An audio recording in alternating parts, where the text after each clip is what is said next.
আলোচনা করব অ্যাডভান্স কপালভাতি।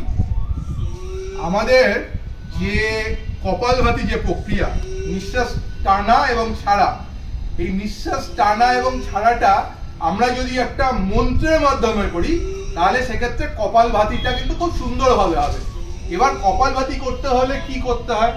কপালভাতি করতে হলে আপনাকে আসনে বসতে হবে, আপনাকে বিভিন্ন রকম পদ্ধতি রয়েছে, তারপরে জোরে টানতে হবে, সময় দিতে হবে, খাওয়ার 2 ঘন্টা 3 ঘন্টা পর করতে হবে। এই সমস্ত যে বিষয়গুলো আছে এইগুলো থেকে সম্পূর্ণ সরে গিয়ে নতুন যে একটা পদ্ধতি আমি আপনাদের বলছি সেটা হচ্ছে অ্যাডভান্স কপালভাতি। এই কপালভাতিতে আপনি শুয়ে পড়ুন, আপনার খাওয়া হয়ে গেছে, শুয়ে আপনি চোখ বন্ধ করে দিন।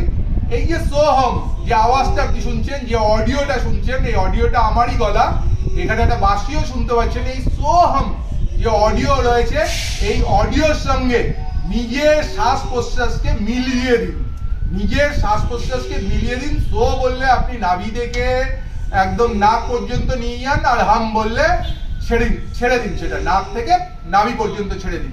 একদম শুয়ে পড়ুন, একদম শুয়ে আরাম করে পড়ুন। দুনিয়াদারি নিয়ে আপনাকে কোনো চিন্তা করতে হবে না, কতক্ষণ আগে খেয়েছেন, কতক্ষণ পরে খেয়েছেন, কি হবে না হবে এসব নিয়ে কোনো চিন্তা করতে হবে না। খাওয়ার পর রেস্ট করতে চাইছেন, সোহামের মাধ্যমে রেস্ট করুন, 5 মিনিট সোহাম করুন। দেখুন যে আপনি পুরোপুরি পরিবর্তিত এবং রূপান্তরিত এক মানুষ হয়ে উঠবেন। এবং এর বৈশিষ্ট্য হচ্ছে যে এই মন্ত্র যুগ যুগ ধরে বহু সিদ্ধ পুরুষ এই মন্ত্রের মাধ্যমে মেডিটেশন করেছেন এবং তারা সিদ্ধি লাভ করেছেন। তারা এসে আপনাকে বলবেন না, কিন্তু আমি আপনাকে বলে দিচ্ছি যে এই মন্ত্রের উপর যদি আপনি মেডিটেশন করতে পারেন জীবনের যে কোনো যুদ্ধে জয় লাভ করবেন। আমার আরো পরবর্তী ভিডিও যেগুলো আসবে সেগুলো দেখতে থাকুন। আজকে আমি আপনাদের কাছে এখানেই শেষ করলাম। নমস্কার, ধন্যবাদ।